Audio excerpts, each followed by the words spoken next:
nos hemos detenido a echar una mirada al sermón de Esteban, que está registrado en el capítulo 7, cuando era acusado injustamente ante el concilio judío. Y con el fin de ayudarnos a comprender un poco lo que está descrito en este sermón, hemos propuesto 3 puntos. Decíamos que íbamos a, número 1, analizar las características generales del sermón de Esteban. Número 2, contemplar el contenido de este sermón. Y número 3, establecer el propósito y la aplicación de ese sermón. En cuanto a las características generales, ya las anunciamos en el sermón pasado. Allí decíamos básicamente que podríamos encontrar que es un sermón ampliamente bíblico, que su personaje central es Dios, así que es un sermón teocéntrico, que exalta los atributos particulares de Dios, este sermón, y que definitivamente señala a un Dios de pactos, a un Dios que salva. Esas eran algunas de las características que estuvimos anunciando en el sermón pasado. Ahora, dentro del bosquejo general que hemos establecido, pasaríamos al punto número 2, que sería el contenido. Y eso también lo hicimos en el sermón pasado. Y en la maravillosa cronología que hace Esteban del Antiguo Testamento, claramente él propone un reconocimiento de Dios y su relación con el hombre. Su relación específica al pactar y al salvar a su pueblo. Por eso, a lo largo del contenido, que es lo que vamos a estar más ampliamente desarrollando, en este sermón notamos que Esteban demuestra 4 cosas. Y decíamos también eso en el sermón anterior. Esteban muestra un Dios que elige, ese sería el primer punto dentro del contenido del sermón de Esteban, un Dios que elige. Número 2, un Dios que entra en relación. Número 3, un Dios que promete. Y número 4, un Dios que cumple. Cada uno de estos elementos están dentro del contenido del sermón de Esteban. Estuvimos analizando ampliamente el domingo pasado el primer punto dentro de este sermón, que es un Dios que elige. Con ello estuvimos viendo cómo en una forma cronológica Esteban muestra que Dios se ha manifestado a algunos hombres y cómo esos hombres al cual Él se ha manifestado no solamente los elige para manifestarse, sino que los llama también. Estuvimos analizando cómo esto es una obra soberana de Dios, cómo no hay mérito alguno en los hombres que claramente Esteban señala y que vendrían a ser los padres del pueblo judío. Esteban muestra una elección incondicional, como ellos no poseían la condición para estar delante de Dios, y la elección está dirigida única y exclusivamente por la libre voluntad de ese Dios soberano. Bien, sigamos adelante entonces esta mañana y tratemos el punto siguiente dentro de el bosquejo, dentro de los puntos que hemos entendido que hacen parte del sermón de Esteban. Así que vamos a ver como punto número 2, un Dios que entra en relación. Dándoles pues o recordándoles lo que es el título de este sermón, sería un Dios de pacto, un Dios que salva. El sermón de Esteban, parte 2. Esta sería entonces la parte 2 a lo que anunciamos el domingo pasado. Un Dios que entra en relación. Ya establecíamos entonces que Dios elige y Dios llama. Y esto es sumamente glorioso, ya nada más quedándonos con esta verdad tan profunda, tan teológica que vimos y analizamos en el sermón pasado, bastaría para que todo el resto de nuestra vida y la eternidad demos gloria a Dios. Pero el relato de Esteban hace mucho más allá que establecer la verdad de la elección y el llamamiento. Esteban va mucho más allá en el reconocimiento de las perfecciones divinas. No es necesario leer nuevamente todo el sermón, estaremos leyendo algunos apartes de él. Hechos capítulo 7, versículo 2 al versículo 8. Y él dijo: varones hermanos y padres, oíd. El Dios de la gloria apareció a nuestro padre Abraham estando en Mesopotamia antes que morase en Harán. Y le dijo: sal de tu tierra y de tu parentela y ven a la tierra que yo te mostraré. Entonces salió de la tierra de los caldeos y habitó en Harán. Y de allí, muerto su padre, Dios le trasladó a esta tierra en la cual vosotros habitáis ahora. Y no le dio herencia en ella, ni aun para asentar un pie, pero le prometió que se la daría en posesión a su descendencia después de él, cuando él aún no tenía hijo. Y le dio el pacto de la circuncisión, y así Abraham engendró a Isaac, y le circuncidó al 8º día, e Isaac a Jacob, y Jacob a los 12 patriarcas. Dejemos hasta allí.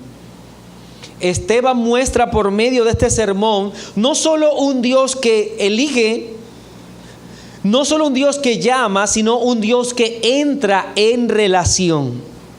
Y yo deseo explicar, mis hermanos, lo que quiero decir cuando hacemos referencia a entrar en relación. Puesto que hay un sentido en el que todos los seres humanos y todas las criaturas están relacionados con Dios o tienen una relación con Dios. Cuando leemos Isaías capítulo 42, versículo 5, nos dice de la siguiente manera: así dice Jehová Dios, creador de los cielos y el que los despliega, el que extiende la tierra y sus productos, el que da aliento al pueblo y que mora sobre ella, y espíritus a los que por ella andan. Isaías nos habla acerca de Dios como ese Dios creador de todo aquello que se mueve en la tierra, que posee vida. Eso quiere decir que todo aquello que existe tiene una relación con Dios, relación de criatura-creador. En ese sentido, todos compartimos esa relación con Dios. Ahora, si hablamos específicamente del género humano, cada hombre también posee una relación con Dios. No es correcto afirmar que solo los creyentes tienen relación con Dios. Todos los hombres, buenos o malos, impíos o creyentes, tienen una relación con Dios. Ahora, cuando el pecado entró a la humanidad en el jardín del Edén, producto de ese pecado entró la enemistad con Dios. Lo que quiere decir es que el hombre fue creado para estar en una relación de amistad con Dios. Y producto del pecado, esta relación se ve afectada y cambia de una relación amistosa a una relación de enemistad. Por eso podemos afirmar en forma clara que todos los hombres tienen una relación con Dios. El asunto es que esta relación puede ser o de amistad o de enemistad. Aún el ateo, aquella persona que niega rotundamente la existencia de Dios, tiene una relación con Dios. En este caso, una de rebelión, una de enemistad. En ese sentido, esta enemistad que se introdujo desde el jardín del Edén, la notamos claramente y se hace evidente, puesto que el hombre se le pidió que saliera de ese lugar. Él fue echado del paraíso, del jardín del Edén, evidenciando la enemistad que tendría ahora el hombre con Dios. Ahora, sabemos por la Escritura que todos los hombres después de Adán nacen en esa condición de enemistad. Ya nacen en una relación de enemigo de Dios. La buena noticia del Evangelio no es otra que en Cristo esa enemistad puede ser cambiada y se puede restituir una relación de amistad con Dios. Esa es la noticia del Evangelio.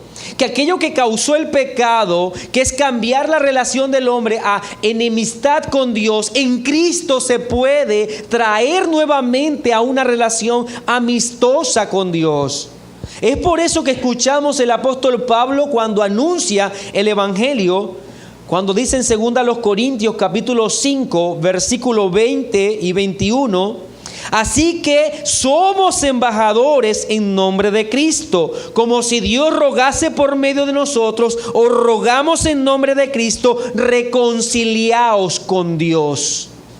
El Evangelio es la noticia de la reconciliación con Dios. Ahora, ¿cómo es posible esa reconciliación? Puesto que lo que presenta Pablo pareciera señalar que el hombre hace posible esa reconciliación. Pero claramente el versículo 21 nos deja claro que no tiene nada que ver con lo que nosotros hagamos, sino con lo que Cristo hizo.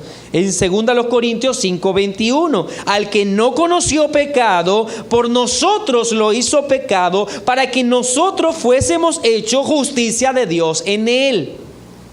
Así que la predicación del Evangelio no es sino el llamar a los hombres por medio de la obra de Cristo a reconciliación con Dios, a restaurar esta relación que ya no sea más una relación de enemistad, para que ahora pase a ser una relación de amistad.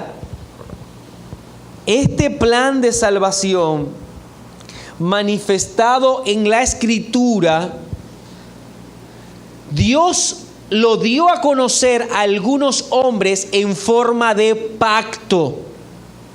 Y el pacto no es otra cosa que evidencia de la intención de Dios en restaurar algo que el hombre había perdido. Cada uno de los pactos es un sinónimo de amistad con Dios, en que el hombre puede entrar nuevamente en relación con Dios. Por ello podemos asegurar que Dios es un Dios relacional. Y este es otro de los atributos que exalta Esteban en este sermón. Y notemos entonces la progresión clara que nos está mostrando Esteban. Ha dicho que ese Dios de gloria, Dios todopoderoso, se le mostró a algunos hombres: Abraham, Isaac, Jacob, Moisés y David. No solamente se les mostró para que ellos conociesen que existía, sino que los eligió y los llamó. Pero no solamente los elige y los llama, sino que Esteban demuestra que los llama para que tengan una relación de amistad con Él, para entrar en relación con ellos.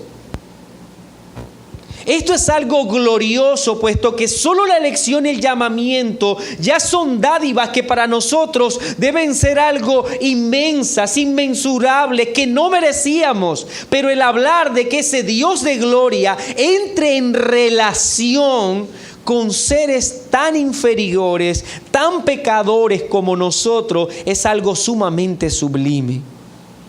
Pensemos en Abraham, que venía de en medio de una nación pagana. Moisés, en medio de los egipcios. El pueblo de Israel. Todos ellos tenían claro el concepto de Dios desde las imágenes que por tiempo ellos reconocían. Imágenes de dioses formados por sus manos, dioses esculpidos, dioses labrados, dioses creados. Pero ahora este Dios de toda gloria viene al encuentro de Abraham, Isaac, Jacob, José, Moisés y David, no solo para que le conozcan, sino para que tengan relación con Él. Por tanto, mi hermano, debemos nosotros entender que el sermón de Esteban guarda una perfecta descripción de lo que es la obra de salvación en todos los creyentes. Todo aquel que es elegido será llamado, y todo aquel que será llamado por Dios entrará en relación con Dios. Dios entrará en relación con él. No habrá jamás un elegido que no tenga una cercanía con aquel que le elige. No habrá jamás uno que es llamado que no tenga una relación con ese Dios que le llama. Mis hermanos, esta relación de la que nosotros estamos hablando se hace evidente en este sermón, lo enseña en forma clara Esteban, un Dios relacional. Y sé muy bien que tú y yo no logramos entender a cabalidad lo que significa un Dios relacional, puesto que hacemos parte de esta cultura de Occidente en el cual siempre se nos ha vendido la idea de ese Dios relacional. Pero pensemos en aquellos que vienen de Oriente, en el judío, en todos aquellos que veían a Dios desde su inmensidad como un ser que no entraba en relación con ellos. Y pensar en este Dios de gloria teniendo relación, entrando en relación con ellos, en una relación de amistad, es algo que supera en gran medida todo pensamiento humano. Esta relación se hace evidente por las actividades de Dios para con los que han sido elegidos y con los que han sido llamados y que son registradas en el libro de Esteban. Y yo quiero analizar, mis hermanos, algunas de esas actividades en las que Dios entra en relación con su pueblo. Y la primera de ellas que señala Esteban es que Dios les habla. Dios les habla. Abraham tenía 75 años de edad cuando Dios le habló. Y Génesis capítulo 25, versículo 7, Génesis 25, 7 nos dice: y estos fueron los días que vivió Abraham, 175 años. Por lo tanto, podemos establecer que desde el momento de su llamamiento hasta el día de su muerte, Abraham vivió 100 años. 100 años siendo ahora hijo de Dios. 100 años en los que su relación pasó de enemistad a amistad con Dios. Vivió 100 años en una plena relación con Dios. Ese día en el que el corazón de Abraham escuchó la voz de Dios, fue llamado, ese día entró en una maravillosa relación con Dios y había quedado atrás esa enemistad y ahora había pasado a amistad. Hechos capítulo 7, versículo 2 y 3 dice: y le dijo: varones, hermanos y padres, oíd, el Dios de gloria apareció a nuestro padre Abraham, estando en Mesopotamia, antes que morase en Harán, y le dijo. Esteban hace hincapié en que Abraham escuchó la voz de Dios. No se trataba entonces de impresiones en su mente. No se trataba de afectos religiosos que brotaron de una idea mística de algo superior. No se trataba de que Abraham experimentó un trance y dijo que Dios le había hablado, como muchos aseguran el día de hoy. Abraham en realidad escuchó la voz de Dios. Él entró en relación con Dios y escuchó su voz en una forma audible. Y cuando nosotros leemos entonces este texto y nos vamos hasta el momento mismo en el que Abraham fue llamado, claramente no hubo duda en Abraham. Él escuchó la voz de Dios. Pero si seguimos la historia que presenta Esteban, Isaac también escuchó la voz de Dios, ratificando el pacto prometido a su padre Abraham. En Génesis 26, versículo 2, y se le apareció Jehová y le dijo: no desciendas a Egipto y habita en la tierra que yo te diré. Y le ratifica el pacto dado a su padre, en este caso Isaac. Escuchó la voz de Dios. Jacob escuchó la voz de Dios también. En Génesis capítulo 28, versículo 13. Y he aquí Jehová estaba en lo alto de ella, el cual dijo: yo soy Jehová, el Dios de Abraham tu padre, el Dios de Isaac. La tierra en la que estás acostado te la daré a ti y a tu descendencia. Entonces, en el relato de Esteban se señala como Abraham, Isaac, Jacob escucharon la voz de Dios. Pero hay otros personajes, recordemos, mencionados por Esteban en este relato. José escucha la voz de Dios. Ahora, José en una forma especial escucha la dirección y la voz de Dios por medio de sueños. Luego pasamos a Moisés, quien también pudo percibir la voz de Dios. Ahora, ya no en una forma audible o por medio de sueños. Encontramos también a Moisés escuchando por medio de teofanías o manifestaciones físicas de Dios. En medio de esas manifestaciones físicas, la voz de Dios. Recordemos entonces la zarza, que claramente Esteban relata este momento en el que Moisés escucha de en medio de la zarza la voz de Dios. Versículo 31 de Hechos 7. Entonces Moisés, mirando, se maravilló de la visión, y acercándose para observar, vino a él la voz del Señor.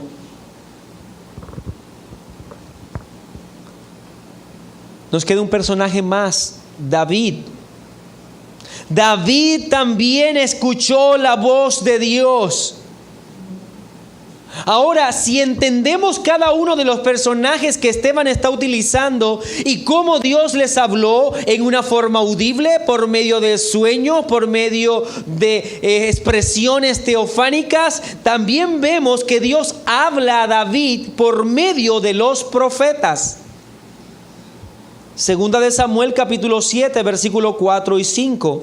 Aconteció aquella noche que vino palabra de Jehová a Natán diciendo: ve y di a mi siervo David, así ha dicho Jehová, tú me has de edificar una casa en la que yo more. De manera, mis hermanos, que este sermón de Esteban, al anunciar cada uno de estos personajes y al establecer la forma en que Dios les habla, una y otra vez menciona cómo Dios habla a todos aquellos que ha decidido Él elegir, aquellos que ha decidido llamar, aquellos en los que Él ha decidido entrar en relación. La mayor evidencia de que Dios ha entrado en relación con ellos es que les ha hablado por un medio o por otro, pero sin lugar a duda Dios les había concedido a ellos su revelación especial. Era una revelación especial. Y ahora, ¿por qué llamamos una revelación especial? Puesto que esta revelación estaba reservada solo para ellos, como elegidos, como llamados. El resto de los hombres estaban desprovistos de ella. El resto de los seres humanos que no eran elegidos, que no fueron llamados, al cual Dios no entró en relación con ellos, no escuchaban la voz de Dios. De allí que si hablamos de algo especial del pueblo de Israel del Antiguo Testamento, lo que había especial en ellos no era otra cosa que Dios había decidido llamarlos a ellos en medio de todas las naciones, escogerlos, tener relación con ellos, hablándoles. Y deja claro esto, Deuteronomio capítulo 7, versículos 6 al 8. Porque tú eres pueblo santo para Jehová tu Dios. Jehová tu Dios te ha escogido, note el progreso claro, la misma secuencia, para ser un pueblo especial, más que todos los pueblos que están sobre la tierra.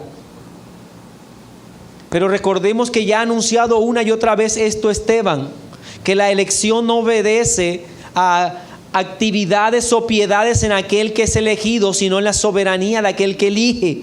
Por eso dice el versículo 7, no por ser vosotros más que todos los pueblos os ha querido Jehová y os ha escogido, pues vosotros erais el más insignificante de todos los pueblos, sino por cuanto Jehová os amó y quiso guardar el juramento que juró a vuestros padres, os ha sacado Jehová con mano poderosa y os ha rescatado de servidumbre de la mano de Faraón, rey de Egipto. Mis queridos hermanos, al analizar este sermón podemos entender que la realidad de la revelación especial de Dios sobre la cual Él entra en relación y cómo habla especialmente a aquellos que Él ya ha elegido. Se encuentra descrito a lo largo de toda la Biblia que Dios decide escoger un pueblo para Él y manifestarse a ese pueblo y hablarles a ese pueblo. A lo largo de toda la Escritura se nos habla de esto. Y esto es así por la presencia del Espíritu Santo, en el cual asegura que las palabras espirituales de Dios sean entendidas ahora solo por aquellos que entran en amistad con Él. Quiere decir esto, mis hermanos, que Dios no le habla a aquellos que son enemigos. Deben ser elegidos, deben ser llamados para que ellos entren en una relación de amistad con Dios y así Él hablarles a ellos. Pablo dice en 1 Corintios 2:14, pero el hombre natural no percibe las cosas que son del Espíritu de Dios, porque para él son locura. Note que el énfasis que hace el apóstol Pablo es que el hombre natural puede escuchar en un sentido la voz. Podría percibirla, pero jamás podría entenderla, jamás sería una revelación especial para él. ¿Por qué? No las puede entender porque se han de discernir espiritualmente. De manera que esta voz de la que estamos hablando, esta evidencia de relación con Dios solo se dará en aquellos que fueron elegidos, llamados para escuchar esa voz. El autor de Hebreos, como citando todo lo que nosotros ya hemos establecido o explicado hasta ahora, dice en Hebreos capítulo 1, versículo 1 y versículo 2, Dios, habiendo hablado muchas veces y de muchas maneras, como teniendo en mente todo lo que hemos dicho, Dios que habló en forma audible, Dios que habló por medio de sueño, Dios que habló por medio de la zarza, Dios que habló utilizando profetas, por muchos medios habló Dios en el pasado. Y de muchas maneras en otro tiempo a los padres por los profetas. En estos postreros días nos ha hablado por el Hijo, a quien constituyó heredero de todo y por quien asimismo hizo el universo. La gran noticia, mi hermano, que nosotros vemos en la Escritura es que Dios habla hoy. Ahora, ¿a quienes les habla? Sigue siendo igual, mi hermano. Solo les habla a aquellos con los que Él ha decidido entrar en relación. Aquellos que han sido elegidos, aquellos que han sido llamados, a ellos les habla. Dios habla el día de hoy. No usando aquellos métodos diversos del pasado, como dice claramente el autor de Hebreo, pero utilizando el mejor y más eficaz método que pueda haber, que son las palabras de su Hijo. Ninguna de la forma en que Dios habló del Antiguo Testamento puede superar la forma en que hoy habla. Habla por medio de las maravillosas palabras de Cristo en su Evangelio. Su revelación escrita, Su revelación especial, mi hermano. Dios sigue hablando el día de hoy. A todos aquellos que Él ha elegido, a todos aquellos que Él ha llamado, a todos aquellos que Él ha acercado para que tengan una relación con Él. Cuán maravilloso es esto. Para todos aquellos que entendemos o nos vemos como ahora en una nueva relación con Dios, la mejor evidencia que tenemos de que hemos entrado en amistad con Dios es que Él nos habla. Si entendemos su palabra, si escuchamos, si nuestro corazón salta de alegría al entender su voz por medio de su palabra, es porque hoy estamos en amistad con Él. Esta relación entonces se hace evidente, como decíamos, número 1, puesto que Dios les habló a ellos. Número 2, esta relación se hizo evidente, pues Dios les guió. Dios les guió.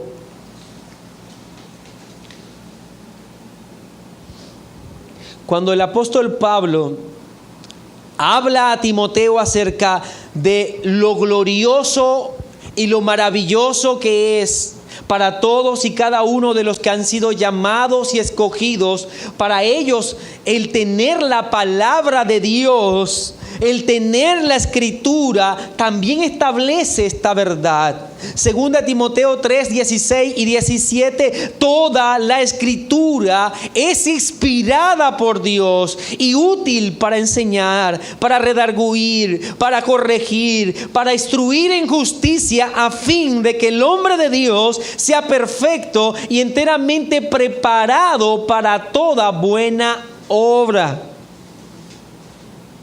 Claramente, mi hermano, la palabra de Dios, la Biblia, las Santas Escrituras tienen como función el instruirnos, el redarguirnos, el enseñarnos, el corregirnos. Ahora, pero note que Pablo deja claro a quién es que la palabra de Dios instruye, corrige, exhorta. Solo dice al hombre de Dios, a fin de que el hombre de Dios sea perfecto. Por lo tanto, el apóstol Pablo está señalando que esta revelación especial, esta voz de Dios, tiene como propósito enseñar y hacer perfecto, pero exclusivamente a los que son de Dios. No tendrá ninguna operación en aquel que todavía está en enemistad con Dios. Pero aquellos que son de Dios, les guiará la palabra de Dios. Romanos capítulo 15, versículo 4. Porque las cosas que se escribieron antes para nuestra enseñanza se escribieron. Pablo no está diciendo entonces estas palabras son para todos. No, estas palabras son para nosotros, a fin que por la paciencia y la consolación de las Escrituras tengamos esperanza. Romanos 15:4. Entonces hay una exclusividad de la voz de Dios en aquellos que son elegidos. Y ahora cada uno de los personajes que Esteban ha mencionado fueron guiados por esa voz. No solamente escucharon la voz, sino que esas palabras llegaron a su vida y su vida misma fue cambiada plenamente, transformada por esas palabras. Abraham creyó en las palabras que escuchó y fue una orden: deja tu tierra, deja tu parentela. Y Abraham fue guiado. 100 años escuchando la voz de Dios, desde su conversión hasta su muerte, en la que la palabra, la voz de Dios fue esa guía que llevó a Abraham hasta el momento mismo de su muerte.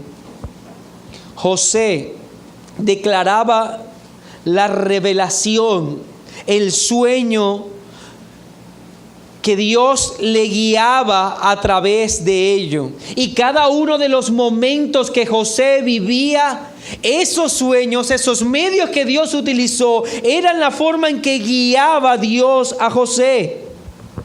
Moisés se enfrentó al faraón.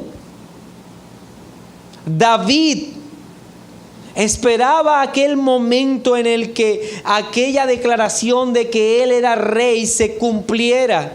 David añoraba el momento en que de él, de su linaje, vendría el que se sentaría en el trono eternamente. Pero algo particular de todos estos hombres, mis hermanos, eran que eran guiados por la voz de Dios. Al gozar de la maravillosa relación con Dios, escucharon su voz y su voz fue la guía para toda su vida. Y esto, sin lugar a duda, es una gran bendición. Al considerarnos a nosotros los creyentes, el entender que no solamente hemos sido elegidos y llamados para estar ahora con Dios en amistad, escuchar su voz, sino que Él va a proveer en su voz todo lo necesario, todo lo que tú necesitas saber para tu trasegar en este mundo. Todo y cada uno de los pasos que tú debes dar están registrados en la palabra de Dios. El pueblo de Dios no es dejado a ciegas. Todo lo que tú necesitas saber para tomar tus decisiones, para cumplir la buena voluntad de Dios, para seguir en esa maravillosa relación de amistad con Dios, se encuentra en la palabra. Él nos guía, mis hermanos. Como decía el salmista, lámpara es a mis pies tu palabra y lumbrera a mi camino. No estamos solos, no estamos en oscuridad, no necesitamos ir dando pasos para descubrir cuál será nuestro destino, mi hermano. Cada uno de nuestros pasos están allí claramente registrados en la palabra. Solo debemos obedecer. Ni una sola de sus palabras quedarán tendidas al suelo siendo inútiles. Todas ellas logran el propósito.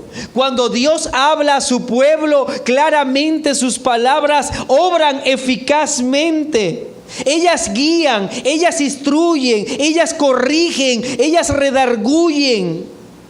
Están allí como una amorosa evidencia de la relación que tenemos con Dios. Mis amados hermanos, no menospreciemos la palabra de Dios. No desechemos esta gran gracia que se nos ha dado. El que el Señor nos hable continuamente por su palabra. El que el Señor nos hable por su palabra expuesta cada domingo. Esa es una gran evidencia de que Él ha entrado en relación con nosotros. Aunque esto implique que esté corrigiéndote, que esté disciplinándote, atesora el hecho de que Dios te está hablando, porque eso es evidencia de que estás en amistad con Él. Bien, esta relación se hace evidente entonces porque Dios les habla, porque Dios les guía. Número 3, esta relación se hace evidente pues Dios les protege. Dios les protege. Esteban también señala a lo largo de su sermón cómo Dios elige, llama, entra en relación con ellos, pero no solamente es para establecer una guía de su camino, sino que también evidencia que en esta relación Él es su protector. Él les protege. Hechos capítulo 7, versículo 5, y no le dio herencia en ella, ni aun para sentar su pie, pero le prometió que se la daría en posesión y a su descendencia después de él, cuando él aún no tenía hijo. Y le dijo así, que su descendencia sería extranjera en tierra ajena, y que los reducirían a servidumbre y los maltratarían por 400 años más. Yo juzgaré, dijo Dios, a la nación de cual serán siervos, y después de esto saldrán y me servirán en este lugar. aquella promesa que Dios le hizo a Abraham, de que haría de él una nación grande y que por medio de su simiente serían benditas todas las naciones, aunque claramente tendrían que pasar por una terrible opresión, estarían sometidos a esclavitud y servidumbre, aunque el látigo egipcio cada día se recrudecería enfrente de ellos, los maltrataría en una manera cada vez más fuerte. Dios iba a cumplir la promesa de guardarlos, de cuidarlos, de hacerlos una nación grande y entregarles la tierra que prometió Abraham. La historia del pueblo de Israel es la historia del Dios protector. La historia de Abraham, Isaac, Jacob, José. Todos ellos iban a ver cómo Dios entró en relación con ellos y Dios los iba a proteger. Pensemos por un momento en José. Cómo al final de sus días puede estar frente a sus hermanos y decirle: ustedes pensaron hacer mal con mi vida, pero lo que no tenían en cuenta es que Dios es mi protector. Dios utilizó para hacer bien a mucha gente. Mi querido hermano, no es otra sino la historia de ese Dios protector. Por eso dice Esteban en el versículo 10: y le libró de todas sus tribulaciones, y le dio gracia y sabiduría delante de Faraón, rey de Egipto, y lo puso por gobernador sobre Egipto y por sobre toda su casa. De Moisés, Esteban señala en el versículo 19 en adelante: este rey, usando astucia con nuestro pueblo, maltrató a nuestros padres a fin de que expusiesen a la muerte a sus niños para que no se propagasen. En aquel mismo tiempo nació Moisés y fue agradable a Dios y fue criado 3 meses en casa de su padre. Y nota el versículo 21: pero siendo expuesto a la muerte, la hija de Faraón le recogió y le crió como a hijo suyo. Cada uno de estos personajes hablan entonces de la mano protectora de Dios. La protección de Dios fue palpable a cada uno de ellos. Si pasamos a David, yo le invito nada más a que lea los salmos. Y notará cómo él señala en cada uno de ellos cómo Dios era ese buen pastor que estaba cuidando a su oveja y que nada le faltaría, y que en lugares de dedicados pastos él descansaría, y que cuando pasara por los valles de sombra de muerte no iba a temer mal alguno, porque dice David: tú estarás conmigo. Eso es una relación, mi hermano. En el Salmo 34, versículo 4, dice: busqué a Jehová y Él me oyó y me libró de todos mis temores. Este pobre clamó y le oyó Jehová y lo libró de todas sus angustias. Temed a Jehová vosotros sus santos, pues nada falta a los que le temen. Los leoncillos necesitan y tienen hambre, pero los que buscan a Jehová no tendrán falta de ningún bien. Amén. Claramente David entendió que en esta relación él era protegido. Oh, mi hermano, cuán gloriosa es esta noticia. Que se nos llama a estar cerca de Dios, a tener una relación con Él, a estar con Él ahora en amistad, y su gran brazo protector jamás dejará de protegernos. El Señor Jesucristo mismo lo dijo: no temáis, manada pequeña, porque vuestro Padre le ha placido daros el reino. Lucas capítulo 12, versículo 32. Y uno de los textos que más amo de la Escritura, Juan capítulo 10, versículo 27 al 29. Mis ovejas oyen mi voz, y yo las conozco y me siguen. Y yo les doy vida eterna, y no perecerán jamás, ni nadie las arrebatará de mi mano. Mi Padre que me las dio es mayor que todos, y nadie las puede arrebatar de la mano de mi Padre. Eso es confianza, mi hermano. Seguridad, la certeza de que la mano del Señor nos protege. Y note que el Señor Jesucristo está explicando claramente cada uno de los pasos que hemos dicho. Son suyos, elegidos, son llamados, escuchan su voz, son de Él, entra en relación con ellos, son protegidos, nadie los arrebatará de su mano. Esteban está haciendo una descripción de toda lo que es la aplicación de la salvación en cada uno de los creyentes. Estas palabras del Señor recogen entonces todo lo que hemos anunciado claramente.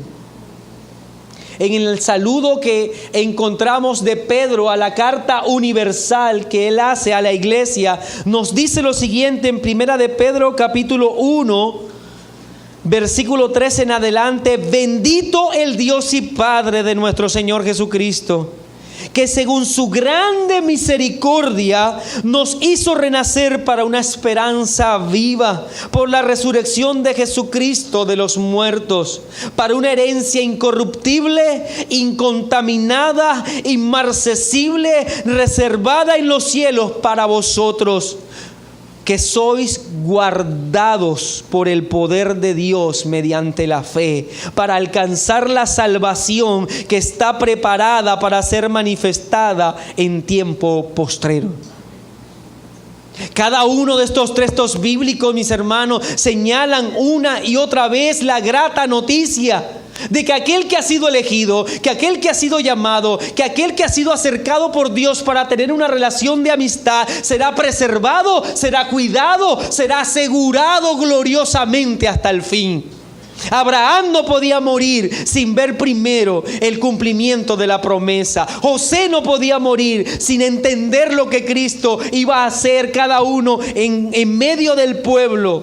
Moisés no podía morir sin llevar a cabo el plan. David no podía morir. Cada uno de ellos, el autor de Hebreo dice que se sostenían como mirando al invisible y saludaban de lejos a nuestro Señor, aquel que haría posible todas estas promesas que hoy nosotros señalamos en este sermón. Mi querido hermano, cuán gratas y consoladoras son estas palabras. Un Dios que elige, un Dios que llama, un Dios que entra en relación. Por eso nos habla, nos guía y por eso nos protege. Como pueblo debemos sentirnos agradecidos con Dios. Nada bueno había en nosotros y Él nos ha concedido todas estas gracias. Oremos.